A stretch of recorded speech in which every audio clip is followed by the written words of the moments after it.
Hi, I'm Rowan. Welcome to the October session of the Scarlet Quill Society here at YeahWrite. I am morally obligated to mention the like and the subscribe buttons because we're on YouTube and that's what you do. I'm really excited to be talking to you today. Not just because I have special guests, but because we recorded this session once and it was very cursed. It was extremely cursed. So in hopes of breaking the curse, uh, it I cannot overstress how cursed that session was. It had to break up. The dog was kicking off. The cats were kicking off. I always open with an apology for the dog and the cats. There would not have been an apology that was big enough. The curse even took down my original guest. So I am really excited that I have prevailed on my acquaintances in the editing community to fill that gap.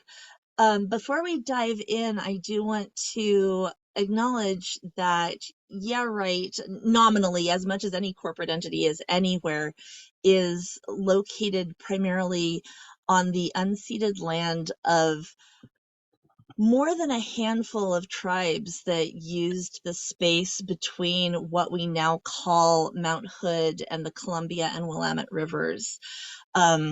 The Multnomah, the Wasco, the Cowlitz, Cathlamet, Clackamas, the bands of Chinook, the Tualatin, Kalapuya, the Molalla, and they are all still living tribes and still here on this land. And we have a duty to do more than just acknowledge that. So YeahWrite donates to NAYA, which is a family center, and it brings together numerous tribes and voices rooted in sustaining tradition and building cultural wealth. NAYA provides culturally specific programs and services that guide people in the direction of personal success and balance through cultural empowerment. It's youth-centered, family-driven, elder-guided, and we are, I don't want to say proud because there's it's not something to be proud of. It's something that we owe as the occupiers of this land. And so if you're watching this, do your own land acknowledgement. Look up where you are and whose land it was originally and see what you can do to help return some of the resources that you're using right now. I'm going to let my guests do their own land acknowledgements, but I do want to introduce them briefly. Like I said, so excited, like YouTube voice excited, to introduce Jed Hartman, who is a technical writer and editor. He's the editor-in-chief of Constellation Press. He's a former Strange Horizons fiction editor, and he's published in Strange Horizons, mysteriously, as well as Queers Dig, Time Lords, and a handful of other publications that you would recognize. Jed, do you have anything to add to that? Did I miss anything? No. You have a very fancy mic setup. I feel like I'm using my webcam mic. I also have Tanaka Okopnik, who is a professional editor and sensitivity reader. Kat joined us earlier on our sensitivity readers panel. Go back and look that up. I am going to beg my boss to link it in the description.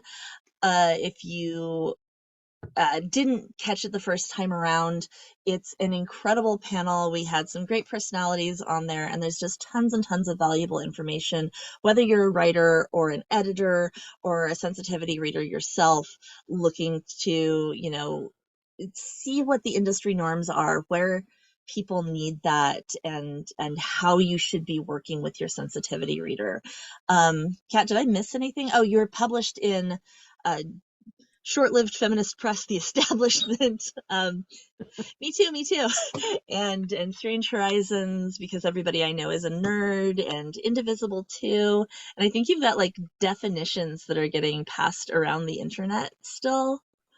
Yeah, I did many years working on the Dictionary of Social Justice, which is a one-person project I've been doing that is the original core of my Patreon promise. And so I send out definitions every once in a while to the world. And the one on mansplaining, somebody did a screenshot of an early draft, and it's been getting a lot of traction.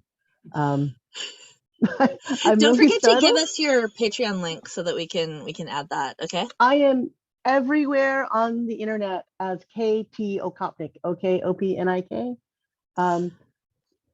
All of those should be me. If they're not, let me know. Oh gosh, that's such a moment though, right? When you're like, oh, is it me? Is it someone else? Well, I mean, my name is a Google. What is the word? A Google bomb? A Google whack. Google whack. If it says Tanaka Okopnik, there's only one person that name describes, and that would be me. So yeah, distinctive name club. So I suppose you're wondering why I've called you all here today. No, I want to talk about Are you going to introduce Christine? Okay. Our audience doesn't actually show, but everybody my boss is watching. She's like up there on our screens. On my screen, you're right above me, Rowan, and every time you point down, it looks like you're pointing at me to do the like and subscribe. Oh, no. Everybody like and subscribe to Jed. Definitely worth a follow. So line editing and copy editing is something that I know is sort of near and dear to all of our hearts. And it's what people think of when they think of editing. Like as you're sort of first coming into the industry, or, you know, I've written 12 things on AO3, and I keep getting comments like, oh God, you can't spell, or what are all these comma splices? And then you think, oh, I need an editor. And we spent the first portion of this year talking about big picture editing, about dev editing, about what character development is, when and how to find a sensitivity reader, looking for plot holes, Chekhov's gun. We always bring up Chekhov's gun. But now we're down to kind of the nitty gritty, to one of my favorite projects, the style guide. And I have a lot of thoughts on style guides in general, because I just finished one for a client. And Jed, I know you've written a style guide. Kat, have you? Or do you just sort of generally work on that ad hoc?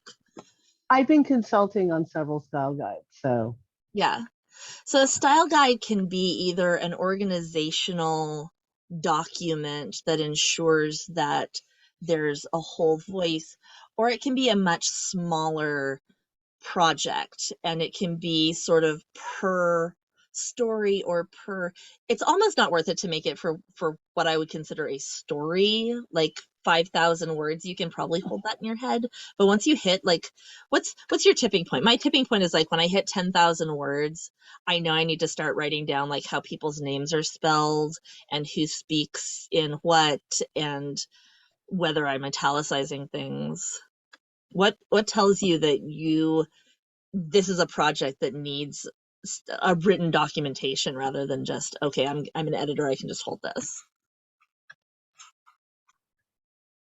I think this is a question of scope, which is why I'm jumping in before Jed, because I know that most of Jed's recent projects have all been like multi-edited, large, multi-year projects. And the line for where that is in a large scale thing is, oh my goodness, why would you not have a style guide that's just a fundamental safety belt? Right. So definitely more, once you have more than one editor working on it, that's.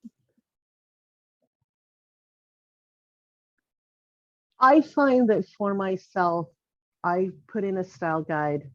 I'm sorry, I feel like I should scroll back and do a land acknowledgement and just say 3 fire peoples, the Ojibwe, the Odawa, and the Potawatomi, which is not precisely where I am, but it's close enough. It's the largest major city to where I am. Thank you, various people who are still alive and part of this tradition. That sounds dismissive, and I apologize for shoehorning it in. It really depends on how much consistency you want. And if you don't think that you're going to need consistency, I have to ask why, because at this point of editing, at that last finishing line right before publication nitty-gritty, or before the last revision pass, that's what you're trying to do, is to be providing consistency so the reader doesn't have to struggle to understand meaning. And the more consistent you are, the less they have to work. And so a style guide doesn't have to be very, very formal. It just has to be Right. It can just be a whatever parameters spreadsheet, you, right? Like, it just has to this be character's whatever from this parameters you town. need to Yeah. maintain consistency. Yeah. And I definitely, like, the last style guide I worked on was very, you could use toward or towards, but as an institution, we're not going to use towards. And so it can be that granular, but it can also be like, Anna never speaks in contractions and everyone else around her does. And this tells us something about this character, so it's important that that be consistent.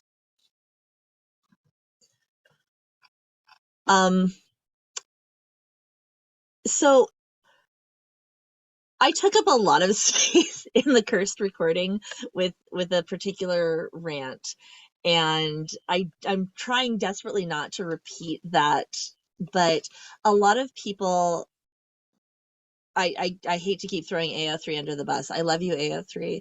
But the hashtag that makes me flinch the most is Grammarly as my beta reader.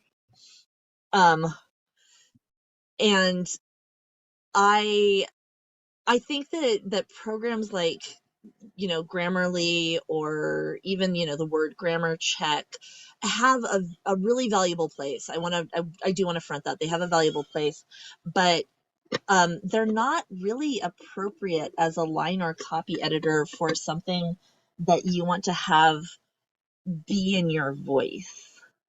It always kind of makes me flinch when somebody says that, or says, why can't we replace an editor with that? Because the editor, what I perceive the line and copy editor's job as, and maybe we should separate that out a little bit, in terms of what a line editor does and what a copy editor does. At the point that you're doing a line edit, most of the structural issues in the piece should be addressed. There shouldn't be plot holes, characters should be consistent, but at this point, like, maybe your grammar isn't smoothed out, your style isn't consistent. At this point, you could hypothetically have a tense shift halfway through your story. Maybe some of your time shifts aren't flagged well. Some of your transitional stuff still needs a little bit of massaging. At this point, your writing gets tightened up. Unnecessary digressions are removed. And I know for a lot of writers, especially when you're talking about nonfiction or creative nonfiction, those digressions are the writer's voice, right? Those are the authorial voice, these little trips we get to go on. But this is the editor who gets to ask themselves, is this really necessary to the story? Is this necessary to our understanding of the person telling it? Or is this maybe the seed of a different essay that you could be writing to get that out in the world? How it doesn't have to be laser focused. And this is why I think that Grammarly is not the right tool for this, because it is designed to do a thing which is, in my opinion, not deeply in service of storytelling. It's designed to make your professional communication sound professional. It's designed to take your comma splices out and to move your writing towards standard American English. And so I just, I hate it. You guys, I hate it. I will front that. I hate Grammarly. I don't hate Grammarly as much as I hate Hemingway. And I don't know if you guys remember sort of the heyday of Hemingway and that sort of school of web tools that you could plug your writing into. And Hemingway would be like, this isn't concise. And literally the only thing this tool did was count the number of words between periods. And So I would have people come to me and be like, well, it can't be wrong. I ran it through Hemingway. And I'm like, do you know what this tool does? Are you over trusting this tool? So like, what do you guys think? How far can you get with web tools, and what's the, I mean, recognizing that we're all obviously biased as professional editors, what is the value of a human being? Wow, that's quite a question. Super metaphysical now. Okay, a few things. So I'll start by acknowledging that I live in a region that was and still is the home of the people who are now known as the Muwekma Ohlone tribe and the Tamian Nation. And I am early in my journey on this, but am planning to pay land taxes this year.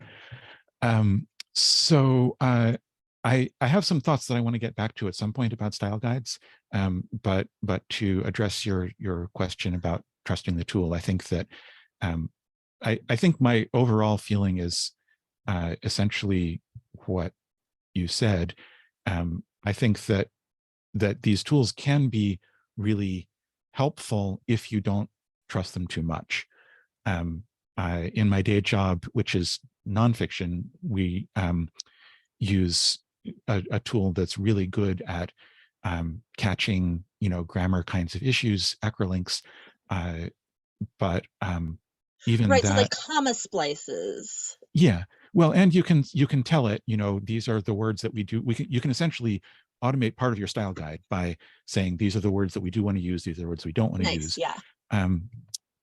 But even there, Acrolinks only looks at things at a sentence level. It can't tell you, if the pronoun referent is unclear from a previous sentence, for instance. Right. Especially as we write in a looser style. Yes. And a lot of the tools out there are looking only at strings. They're looking at, this string of characters in the document, and they don't have any understanding of sentence structure or grammar. They're really just looking for particular strings to substitute, and those ones are usually fairly useless. So I guess I would say it can often be helpful to run the tool and see what it says, and then you may have to ignore 3/4 or all of what it says. Right. Like I've definitely told people I would rather that you use Microsoft Word's terrible grammar tool than Grammarly, because at least you don't trust it.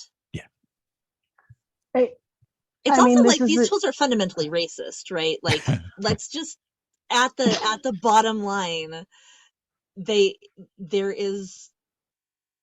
take out Creole, they take out AAE, they take out non-standard or low class. They're also classist tools, which is helpful to you if you are writing a professional communication and you need to code switch up. 100% useful, but automation is how we end up with the kinds of things that doctrinaire conservatives love to point out for errors in social justice aware editing, where you have a search and replace function that creates utter chaos because somebody didn't program that replace properly, and now you've got a nightmare of something that clearly should not have been replaced mechanically. Yeah, you have like to read the final thing. Not to fly my nerd flag too high, but back in the day when Blizzard was trying to implement some of its early automated moderation tools, they put in every racial slur in the book, which is great. Some of these are short fragments of valid words, and you could no longer use the valid word. I tried to name a character Pumpkin Spice. Spice is disallowed under that. Spice is disallowed under that. There are a lot of things that ended up disallowed. And there's a whole separate discussion, of course, to be had about the value of human moderation versus automated moderation. So the thing I wanted to go back to as I was thinking about all this is that different levels of editor are advocates for different things. So I feel like a dev editor is an advocate for the story, and a line editor is an advocate for the reader in that Right. it's for the clarity of the reader's understanding of what's going on, and that a copy editor is an advocate for the typesetter. No, that's That's the not proofreader. The actually accurate, proofreader is but the advocate for the typesetter. The copy no, it's editor is true. the advocate for the comma. Thank you, Cardinal Bembo, for the comma. We love you. We often talk in my work about the editor as being the 0th reader, or the you could say first reader of the work, and that you are standing in for the reader who's going to be doing the reading, and can point out places where this is I should have also said from the start that most of my current editing is in nonfiction, so I may skew a little bit that direction. So stop me if I go too far that way. But no. We need you for balance. okay. The one of the things that we talk about in that context is the I think the phrase is the curse of knowledge, where the person who's doing the writing knows a lot about the topic and has a hard time remembering that the reader doesn't necessarily. And I think that applies to fiction as well, that an editor at any level can tell the writer, look, the reader doesn't know what's in your head. The reader, they only know what's on the page. Yeah.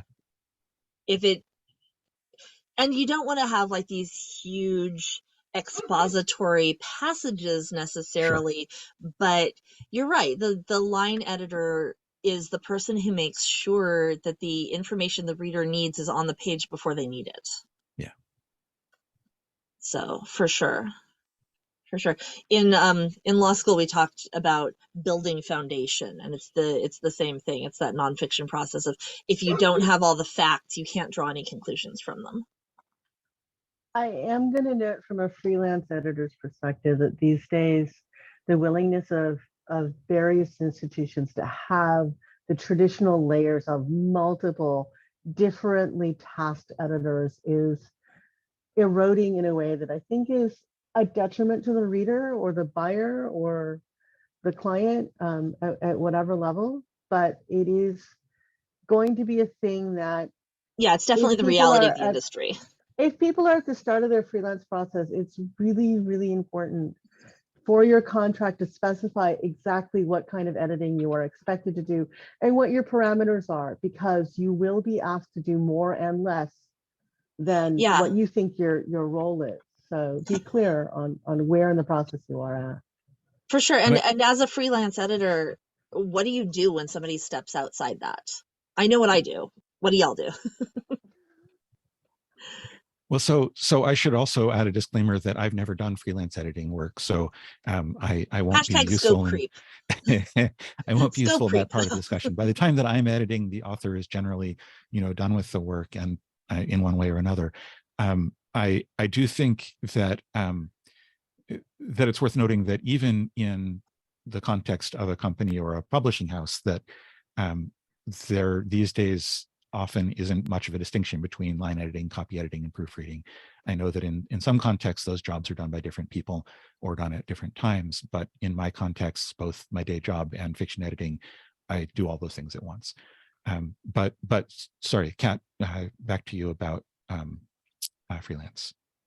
It's often a one-pass thing. And I find that the thing as a freelance editor, the most important question often becomes, was the author actually done when they passed it to you? Yeah, for sure. Being able to say this isn't ready for me is big, especially if they're expecting you to do. I don't even know what you would call the compression of line and copy editing, but you're right. It is largely compressed. I like to think that's like final editing, finishing touches. The person before, because I think of the proofreader as the person who, and this is just where I'm at in the industry, I edit, and I'm sorry about the disgusting noises of my dog eating, everybody. I edit, and then it goes to design and layout, and then the proofer gets it, and the proofer gets it last. After it is laid out and before someone hits print, that's when the proofreader gets it. That is where the proofreader should get it. That's not always, people I are know, liking I that am process, super and boy, we lucky. can tell. Yeah. Um, I think that's one of the things that is such a big red flag for me in self-publishing. Like I love that self-publishing is taking away so many of the barriers to access that traditional publishing had, but you, we still have to hold ourselves to a standard of readability. so from the perspective of the doing the work, the importance of these different levels of work expectation is that they require different kinds of expertise, and they require different amounts of time and different Oh amounts yeah, for sure. of focus. And so having a congruence between what you thought you were going to do and what you're being asked to do and what you're being paid to do becomes really important. And depending upon how much clout you have, how much backing you have, and how close you are to not being able to pay rent that month, you're going to have to make some decisions. And I am trying to be really real about this, because sometimes you just have to say okay and do it. But if you can, be specific. If you need to be paid more because you're being asked to do a lot more, or if you find that it takes more hours because you're being asked to do more things, a proofreading pass should not be Yeah. done, what you've bid in order to proofread a document, right, is theoretically a lot less time than you need to actually go through and do a fine edit on a lot of structural things and other things that you Right. get If asked you're to do that are changing just what is going phrasing on. and you're asking Yeah. questions back to the author, that's not where you're at with a proofread. I like to sort of describe line editing and copy editing as the point where you turn track changes on. And this doesn't mean that you shouldn't be using track changes for dev edits or structural edits or beta reading, but it does mean that at this point, if this is really genuinely ready for a line edit, you should be able to go through with track changes on, add a couple of comments, and hand it back to the author. Sorry, so you're saying this is when the editor should be Yeah. turning on track changes. Yeah. Okay. Sorry. Yeah. When the editor turns on track changes and you're actually making word level changes, because until this point there's not a whole lot of point in doing that. There's not a lot of point in wrangling a sentence if the sentence itself has to go because this whole section is going to go or get Yeah. rearranged or have connective tissue written to drag it into the next section. I So used to run into that in fiction workshops where I would do, spelling and comma comments on a yeah, story that someone had submitted, and then they would say, "Oh, this is great. I'm going to rewrite from scratch and throw out this entire section." I would think, "Why did I spend the time doing that?" And yeah. that wasn't their fault. That was, I should not have been doing proofreading on a story This is that what I Kat's was writing. talking about, right? Is the Yeah, setting expectations, like yeah. know where we're at. It's the thing And that I hear from the also, judges too in the super challenge is they're like, there were 5 things wrong with this story and I had to pick 2. Like I've only got so much space for feedback, and saying the pacing in this story is way off is going to be more useful to this author than saying you spelled grammar wrong. Yeah. my Finnish friends have introduced me to the term pilkkunusia, which apparently means comma fucker. And there's a point which that is the proper thing to do. I've also talked about leaving a social gathering. I'm like, I'm back to the comma mines. But there's a Facts. point where you should be at the comma rock face, and there's a point where you should really be trying to plot which tunnel you're going down. So Yeah. Nice. Metaphors, I love them. No, it's true though.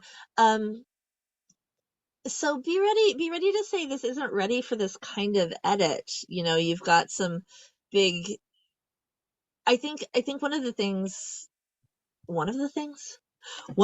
I always say, I don't think I've ever said this before in my life, read outside your scope, work within it.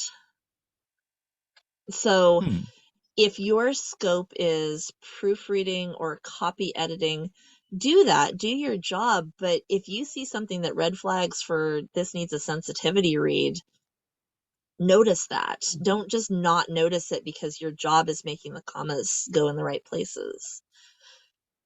and be ready to pull. If you have to pull the plug, pull it early. Because if you, especially as a freelancer, if you get in a fight with your writer about what the scope of work is, get out of there before you are 200 hours into this project and not getting paid. Have the conversation early, as early as you notice it. Well, I think that connects tightly to what you were saying about read outside your scope, because I agree that that's a good thing to do. But if by reading outside your scope, you're discovering that there is a whole lot wrong, then instead of continuing to read outside your scope, it sounds like that's when you should pull the plug. That's when I pull the plug, certainly. There's also like Kat said, I want to acknowledge that some people cannot afford to pull the plug. That some writers are going to sit down and say, just finish the job I'm paying you to do, and I will pay you.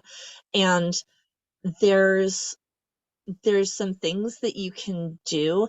I want to live in a world where we can all say, I have moral issues with you publishing this story as written. I want to live in that world. We can't all afford to live in that world. We don't all live in that world. But there are still things that you can do, even if you are not coming from that position of power and security. You can say, I will finish the job as written, but I am emailing you about this, and I'm going to save a copy of this email. And if you ever hold up, Rowan or Kat or Jed read my story before it was published, I'm going to have this email and I will show it to people, because I need that not to be, I need to protect my reputation. Like, at the end of the day, it is the writer's story, right? We talk a lot about, I see frequently in authorial circles, well, can I write this story? Can I? And we touched on this in the sense that, yeah, you can. I can't stop you. As an editor, I can't stop you even. I can say this is a bad idea, but this is the writer's story. And as Kat was saying earlier, our job is readability and lucidity at this point. The final decision is going to be the author's. So back in service of the freelancer, kill fees are your friend. You may not be at a place professionally where you can afford to put a kill fee into the contract. That is your goal. Your goal is that you walk away with something. There's ways to put a kill fee in that don't look like a kill fee. Freelancers say, I expect this to take 10 hours. I'm getting paid for a minimum of 4. Get a deposit, there are a lot of ways to, instead of phrasing it like a kill fee, which can be difficult to negotiate if you're early in your career, you can put these in. Do you have or links to a model contract? Oh God. So as a contract attorney, there's going to be as many kinds of contracts as there are. Okay. EFA has EFA has so many. Editorial Freelancers Association is your first go-to. They may not suit your ultimate needs, but they are specifically out there to help you do these things. Great. And everybody that I've ever met through EFA has been solid. I don't want to vouch for the organization as a whole, but they have a bunch of free resources. They have pricing lists, they have discussions. If you can afford to join, that is great. That is wonderful. It's apparently, I have not used it. I will say I'm strictly a word of mouth, but they will throw work your way. They keep lists of editors, of freelancers, and they do ask that you charge EFA rates, but you should be, frankly, if you're a freelancer, you should be charging EFA rates anyway, even if you can afford not to, because we don't undercut other editors. Somebody out there needs to be making that rate to make a living. So please don't undercharge. But also, there's this weird thing where clients don't believe in you if you undercharge. Huh. So I want to throw in one other thing that you sort of touched on in passing, and that you talked about in the SQS line editing, copy editing post, which is removing your name as an editor, removing your name from a project, or telling the author not to cite your name in a project. I love acknowledgements. I love, especially when I'm in a publishing slump and I'm not getting a lot of my own work out there, I love opening that back of the book and seeing like special thanks to Rowan. Me too. Right, like it's glowy. It's really, really happy. You can ask that the author not do that. You can say, hey, yeah, I'm gonna finish this, but I really don't want my name associated with it. Some authors will hear that for the warning that it is, which is that if you are not willing to stake your reputation on this, maybe they shouldn't be either. Others won't. Let me talk about my single favorite thing as an editor. And by favorite, I mean not favorite.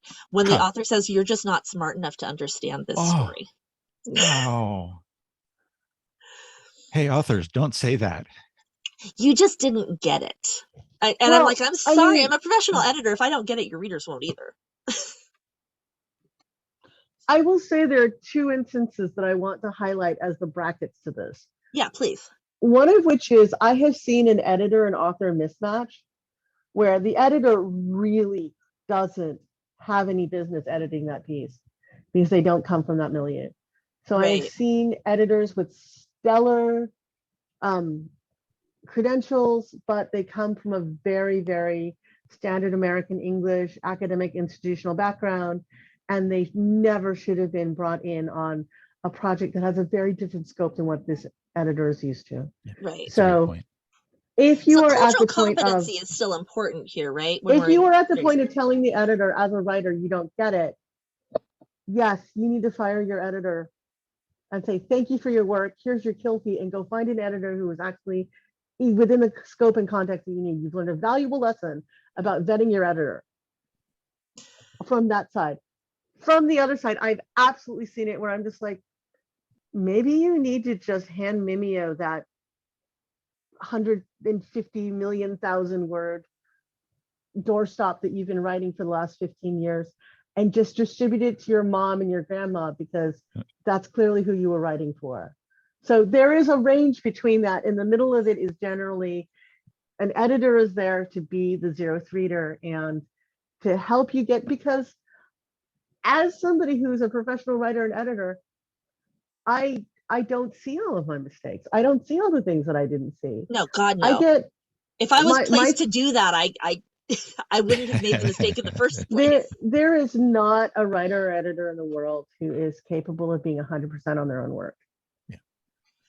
I post to Facebook every single day, and I hit edit because I typoed a word and forgot about it. Or an hour later, somebody messages me and says, hey, you missed a word. And I'm like, oh. And it happens. We've done that for each other. we do it a lot. And I send massive passages and go, Rowan, this is tricky. Tell me what I didn't see. Because other people are your rear view mirror. You are going to have I've taken to calling it a focus elision spot, because we're trying to avoid ableist language. Right. And really you want somebody else to be your backup mirrors. It's kind of like that moment when you're parallel parking into a tight spot and you don't see that thing behind your back wheel because it's not a place you can see. Yeah. Editors are important, and if you're fighting with your editor, you should really think about why. Yeah. And if the author is fighting with you, sometimes that's a red flag. Yeah. And it is think about why too, because like there's definitely like you don't have the background to get this, at which point find an editor who does, and you're not smart enough to understand what I wrote, which is like just the biggest red flag for me. And I'll see it. I used to do NYC Midnight a lot. And it was fun. It was a fun competition. They've got, ever tightening rounds of time prompted short stories. And I would see comments in the forums. I need you all to know that it hurt me physically to say forums instead of fora. I would see comments in the forums that people like, judge too stupid to get story. And 9 times out of 10, that is not true. There is, on the other hand, a 10th time. I have definitely had a judge in that competition give me feedback that said, well, you didn't say what this character thought. And I said, well, that character's been dead for 2 pages, so I probably can't. But also, as a writer, I did go back later, and I did say, is there a way someone of average intelligence and cautious reading who wasn't rushing through to make their $3 a story could have missed that this character is dead? And it was pretty graphic, so no. But the first time that my nonfiction was it was a retelling of a murder ballad, like a famous murder ballad. So yeah, sorry, Jen, where there's no death. The first time that my technical documentation got edited was a really eye-opening experience for me. The editor asked a bunch of questions that the editor wasn't familiar with the technical details of what I was talking about, and so right. they weren't their questions were not exactly on target, but they showed me the places that I needed to look at. They showed me, even if they weren't asking exactly the right things, they were asking questions that led me to improve the document for everybody. I love that in nonfiction. Get somebody who knows nothing about your subject. And I think, get a smart person who knows nothing about your subject, but get somebody who knows nothing about your subject. Get a panda. This is my, I have friends who like to talk about edit buddies. This is not my favorite word. I think it's a clunky portmanteau, but this is my current favorite editing companion. This is Punctuation, a red panda. It doesn't have to be a plush red panda, but sometimes as an editor, it's useful to have both emotional support and to some things, but also to read it aloud and do all the other tricks that we recommend writers do for, is this actually intelligible? Right, and like that doesn't just apply to your own work. Yeah. It applies to any work that you're struggling with.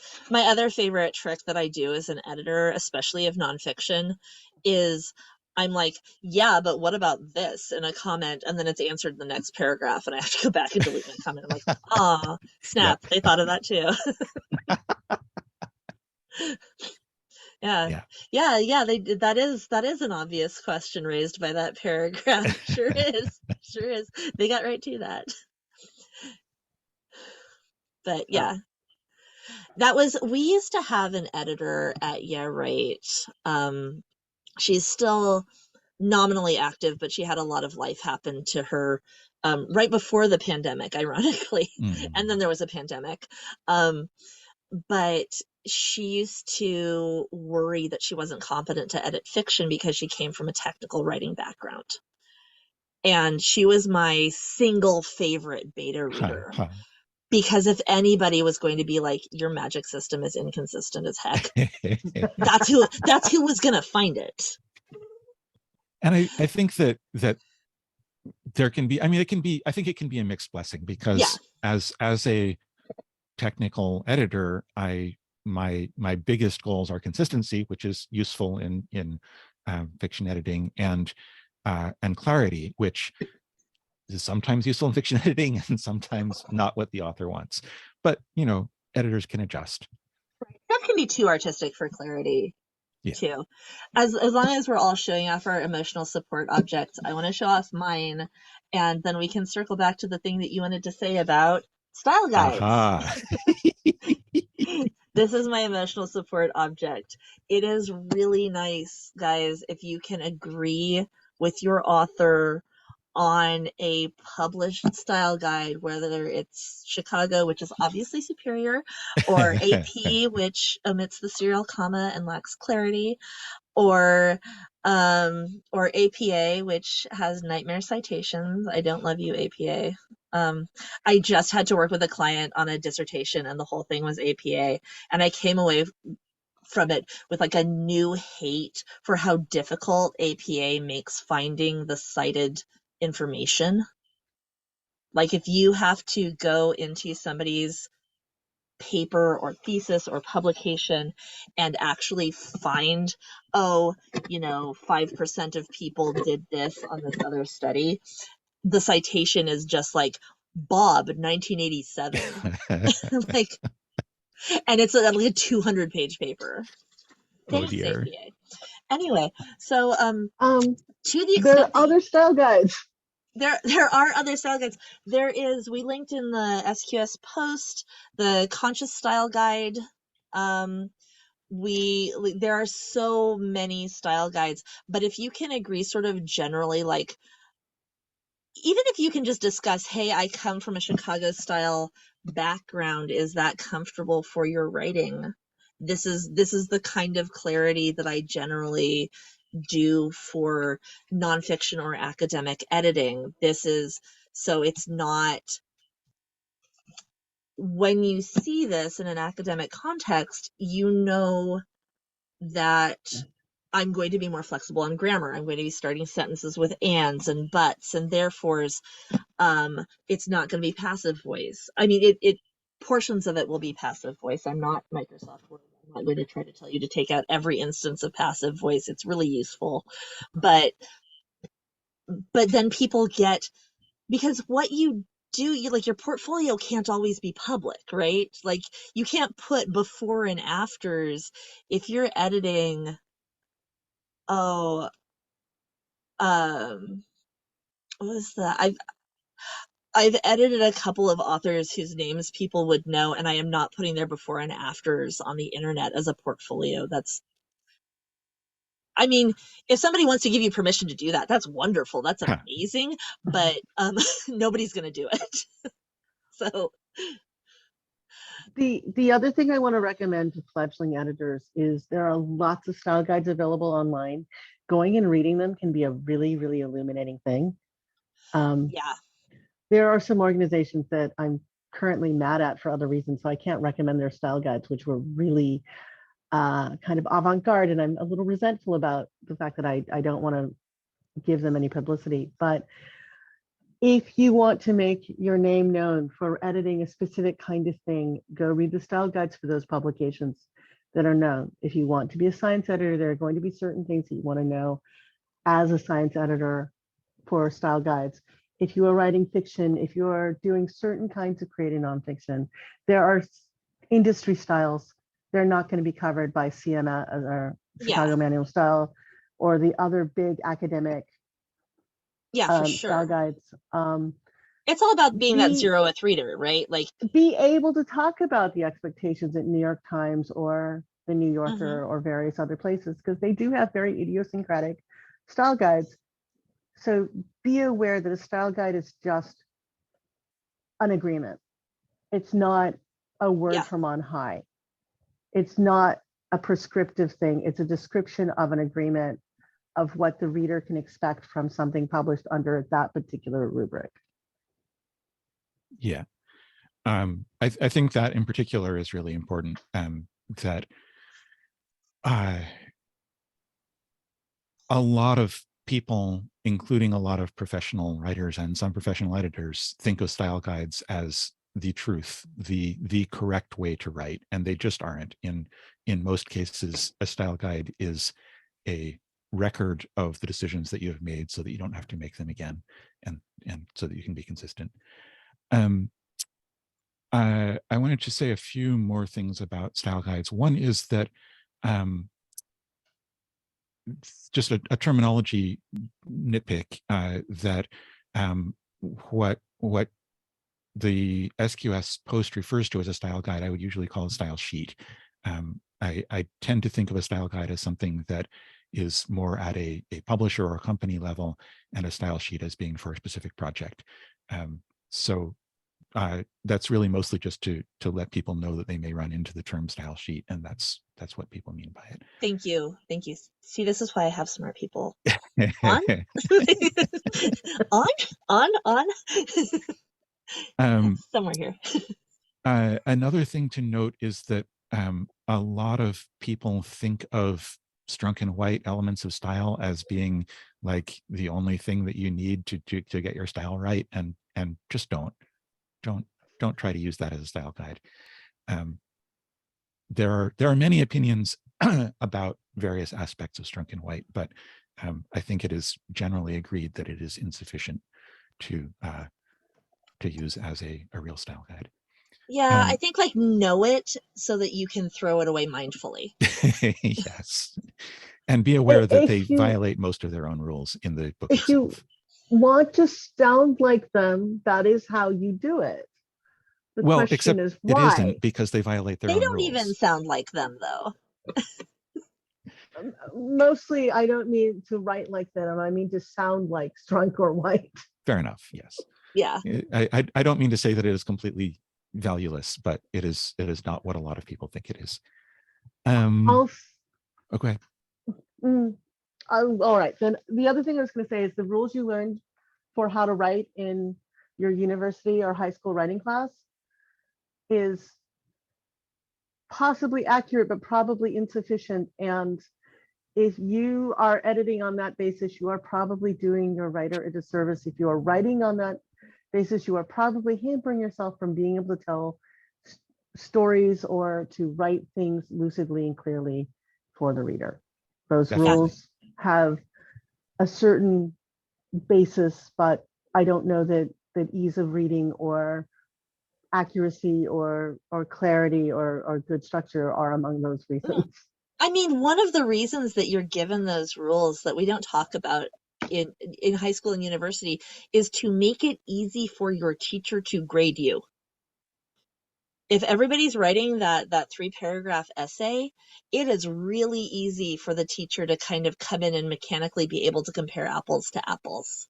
That's not saying that the 3-paragraph essay or the 5-paragraph essay doesn't have value in terms of learning how to build foundation and what foundation is and what order of thoughts your readers are likely going to expect things presented in. But that literally exists so that your teachers can grade you quickly. And if you are editing on that basis, Kat's right, you're not doing your author any favors. And in fact, what you're probably doing is editing them out of the writing. And if we were going to edit people out of the writing, we might as well just have bots write everything. There is one place where that kind of editing is useful. And there's a certain subset of people who are making a living editing high school essays for rich kids or college admissions essays. And, yeah, do it. Be able to do it. Be conversant with it by all means. Yeah. But if that's your niche, know it's it. Know what your target is. Whether your target is lucidity or getting out of the author's way to help them tell that story the way that they want to tell it, to tell the story that they want to tell the way that they want it told, but as its best version. And I mentioned in the post a couple of times, I think, you're not here to write your story as an editor, and you're not here to write this story the way that you would write it, even if you think that's better, and even if in some cases it is better. Have you ever read a story and been like, oh, I wish so and so else had written it? Yeah, for sure. But you're here to help that author tell that story the way that author has their voice. Yeah. I've often described my role in that sort of context as being a midwife or a sort of an assistant gem polisher. I have story doula on my resume. Nice. That I'm there to help you say what you want to say as well as possible in your voice. Yeah. I wanted to go back briefly to the high school rules thing to note, just in case there's anyone who doesn't know this, that a lot of the rules that we're taught in at least American high school English classes along the lines of never end a sentence with a preposition were invented in the mid 19th century, I think, by this guy who thought 18th. that 18th. Okay, sorry. This guy who thought that English should be more like Latin, and there's no particular basis for a lot of these rules. It's just they're made up. These are the rules, and they're pretty recent. I think it stretches. I think so. There's the one guy, and there's the school of the one guy that comes up into the turn of the 20th century. Yeah. Like they're almost living memory rules. These are not like how English is. Yeah. They're how this guy hoped English would become. And Split depending on how those you feel about that infinitives. guy. Yeah. To boldly go. Yep. So we are down to, we've got about 5 minutes left. I want to make sure that we didn't raise any questions for our stand-in viewer, thank you, or that nobody else has anything that they want to add. And I'm going to mute myself so that nobody has to listen to the dogs while y'all do that. I have something that I want to particularly talk about. Can I jump in here? The dynamic between the author and the editor, which we've touched on in passing in a couple of times in this discussion, but I think there's some important things that we haven't quite gotten to. In particular, in many contexts, the author has the final say on what the story should be, and what the words are. That's not necessarily always true, but authors, especially in a sort of a professional publishing context where an author has submitted a story to a magazine or a book, and the editor comes back with edits, in my experience, authors often feel like they have to do whatever the editor says, or they will become unpublished or possibly unpublishable. And that's mostly just not true. In most cases, if you politely say to the editor, I would rather keep it this way, the editor will, you can have a dialogue about it. And don't push back on every change, obviously, Yes. but like pick out the couple of things. Christine and I had a story in an anthology, and we used a word, and the editor was like, should it be this other word? And we're like, no, that's an outdated and racist term. We're using this word. And it wasn't a problem. But we also didn't push back on every change. We're like, yeah, 8 out of 10 of your changes are great. We're going to push back on this, like these 8 things that we actually care about. And the flip side of that is for editors, if you are in a position where you are the voice of authority, then it's a really good idea to explicitly tell the authors up front that they get to make the final decision, and to do what a friend of mine calls tentifying your language, which is to make it more tentative, to say, maybe you should consider this, rather than saying, change this. And I think that in my experience, that helps a lot, both in smoothing over the dynamic with the author and in not making the author feel defensive. If you are aggressive in your changes, often the author will come back and argue with you. Whereas in my experience, often if you are gentler about them, the author will say, oh yeah, okay, that's a good point, I'll do that. That's so dependent on author editor dynamic. Yes, I do want to say contextual. Yeah. Be aware of what your context is. Yeah, for sure. There are authors who will read every comment as aggressive. There are authors who will read every comment as an opportunity to fight. If you are a racial or gender minority, the way that you are used to phrasing your feedback, you may actually need to step up and take a little more authority. Definitely. In that space, and not sound tentative. But that can also just mean, instead of saying, have you considered, or you might want to consider, say, consider. Yeah. You can take that authority without. You can put question marks in. Yeah, you can put question marks in. You can uptalk. YeahWrite actually has a huge library. There's like a 6-part post that was like this mega post, because I got tired of telling people how to give feedback.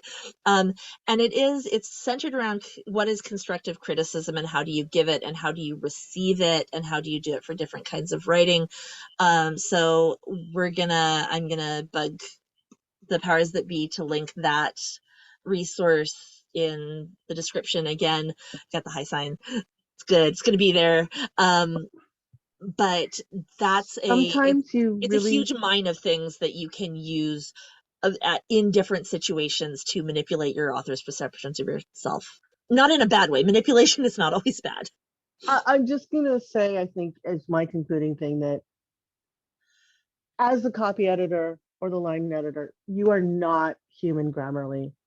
Your role is to be human, not to be Grammarly, but with a human break on it or a human enhancement on it. So whatever tone is going to get the job done, that may be a thing you need to figure out. And if that's not your strong suit, you'll figure that out too. And you can ask authors how they like to get feedback. True. That's a really good early conversation to have with your writer as you're learning is, hey, do you have tone preferences? Sometimes your writer's going to come to you and say, I have rejection sensitive dysphoria. Please be gentle with me. Or there will be authors who come back and go, oh, no, I've got to hide like a rhino. You've got to be really tough, or I'm just going to steamroll over you. And I want you not to let me steamroll over you. I mean, there's a range of things that are possible in that author-editor relationship. As an Some author, of it depends upon whether or not you have a supervisor. As an author, know yourself. Yeah. Be honest with your editor. If you can take it, great. We love you. If you can't, just know that about yourself and say, hey, I'm going to struggle with this for a minute. Or let's do a page and I can talk to you about ways to get past my automatic protectiveness of my writing. Yeah. Learn that about yourself as an author. That's the nicest thing that you can do for your editors. I mean, run spell check, but also I know someone who sends a note to their writers saying, hey, this is going to be tough. I am writing to remind you to have a comforting beverage, Nice. Be comfortable, take care of your body before you read this.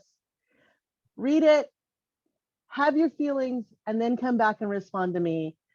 And to do a whole bunch of coaching. They are of an age and a demographic where they can get away with this. Other people look really presumptuous for saying this, but it can be a thing to do because learning how to take that kind of crit is also a skill. And it's one that a lot of authors who've been doing solo work, haven't used an editor before, don't know how to do. Yeah. And it's also a difficult thing for some new editors to figure out what the tone is. So this is all a dialogue. I think my big trick is always make it about the story. Yep. Always make it about the work. Never say you should ad do hominem this. critique is always hard for everybody to take. Yeah. I try literally never to use the word you. Yeah. At all. Like even for the story could use a passive spell check. Yeah. I take a round through the crits I've done for everybody but the most rhino-hided writer to get rid of my tendency to want to say, what the heck were you thinking? Yeah. Or I have occasionally done the first pass with just 3 question marks in a row and a bunch of exclamation points because I'm just incoherent with what is going on here. None of that is appropriate final editor stuff. I have unless you have a relationship with that writer, so that I don't screw up and leave that in my final. I have an entire separate document, like page 33, WTF, mate. Yeah, like. Or stuff like, did you even research? And I want to be really honest that editors do have these feelings, and we will come back and say, hey, I think that this could use a little more research before we get to this point. Here are some resources that maybe I can point you to, and those are both valid human reactions. Also know what level of cryptic you can be with your writer. Yeah. Because sometimes you have an editor-writer interaction where you can just say tone ? And sometimes you need to be much more clear on what that means. Hey, I don't think this conveys the mood you want in the reader. This feels like it's in a very haughty register, a very casual register. Is that what you wanted? This presents as this. Is that what you meant to do? Is that what you meant to do is such a great phrase. Oh, yeah, definitely. Is that what you meant to do? Does this present your best self? Especially in creative nonfiction where people's selves will often creep in and it's not always their best self. And And they're writing sometimes about it the shouldn't incident. be, They've got some but internalized stuff. And every now and then I will read like a long read or something like a long form essay in the Atlantic, and I will be like, that person's editor hated them. huh. They let that person put all of themselves in this essay and they should not have. So as an editor, you can protect your writer from that. Don't be the writer who's upset your editor so much that they're willing to do the equivalent of. I watched one of those home improvement shows, Yeah. and the the homeowner in question who was having the renovations done was on screen with a honking huge Oh, yeah. nose. And when you are in front of a camera, a whole bunch of people have looked at you. Yeah. And unless it's a live feed, they can pull that and go, hey, let's do that again. The fact that that went out to the whole world with that, and I'm just like, Yeah. oh, that person's really not a nice person. Nobody liked him on that stage, on that set. Yeah, it's hard. Don't be that writer. Be the nice person and you will get your zits covered. That's our takeaway. Be the nice person. Kat, Jed, we are right up against time and I'm trying not to invade your days any more than I have to. I really, really, really, again, we all appreciate you being willing to come and share your knowledge and your expertise and your humor and your panda with us. Um, any parting remarks before I stop the recording? Don't think so. Thanks for having us. One day your words will mean exactly what you want them to. Ooh, that sounds like a threat. All right. Take care, everybody, and we will see you in November for what did I have in November? October was the scariest thing I could think of, right? We're in copy editing. November is final checklists, more than just spell check, get your finishing touches in. I've got a fantastic example from a book that I bought longer ago than I care to think about, but not super long ago.